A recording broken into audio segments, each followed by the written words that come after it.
প্রাথমিকে নিয়োগ দুর্নীতির মামলায় ফের কড়া নির্দেশ দিলেন বিচারপতি অভিজিৎ গাঙ্গুলি। আদালতের নির্দেশ, নিয়োগ দুর্নীতিতে ধরা পড়া তাপস মণ্ডল, কুন্তল ঘোষ এবং নীলাদ্রি ঘোষ যদি নতুন করে নিম্ন আদালতে কোনো আবেদন করেন তাহলে সেই আবেদন হাইকোর্টে পাঠাতে হবে। নিম্ন আদালত বিচার করতে পারবে না। বিচারপতি মনে করছেন এই তিনজন নতুন আবেদনের নামে মামলা বিলম্বিত করার চেষ্টা করছেন। হাইকোর্টের আরও নির্দেশ, এই তিনজনের বিরুদ্ধে অবিলম্বে চার্জ গঠন করতে হবে এবং দ্রুত মূল বিচার বা ট্রায়াল শুরু করতে হবে। প্রাথমিকে নিয়োগ দুর্নীতির একটা মামলায় গত 21শে ডিসেম্বর মুখবন্ধ খামে হাইকোর্টের সিঙ্গেল বেঞ্চে রিপোর্ট জমা দিয়েছিল সিবিআই। মঙ্গলবার সেই রিপোর্ট পড়ে দেখেন বিচারপতি গাঙ্গুলি।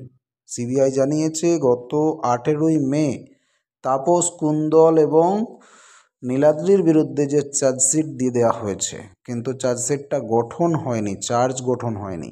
কারণ জানতে চেয়েছে হাইকোর্ট, কেন গঠন করা হয়নি।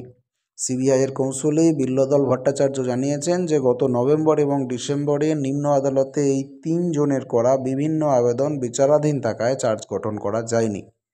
14ই জানুয়ারির আগেই এস বসু রায় অ্যান্ড কোমজলের 2 আধিকারিকের বিরুদ্ধে চার্জশিট দাখিল করা হবে বলেও জানায় সিবিআই। কেন্দ্রীয় এজেন্সির মতে দুর্নীতিতে এই দুজন খুবই গুরুত্বপূর্ণ ভূমিকা পালন করেছেন।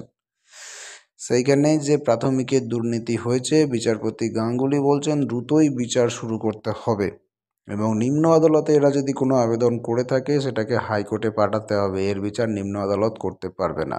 এরা হয়তোবা বিভিন্ন জায়গায় আবেদন করে বিচারটাকে বিলম্বিত করার চেষ্টা করছে। দ্রুত এর বিচার করতে হবে।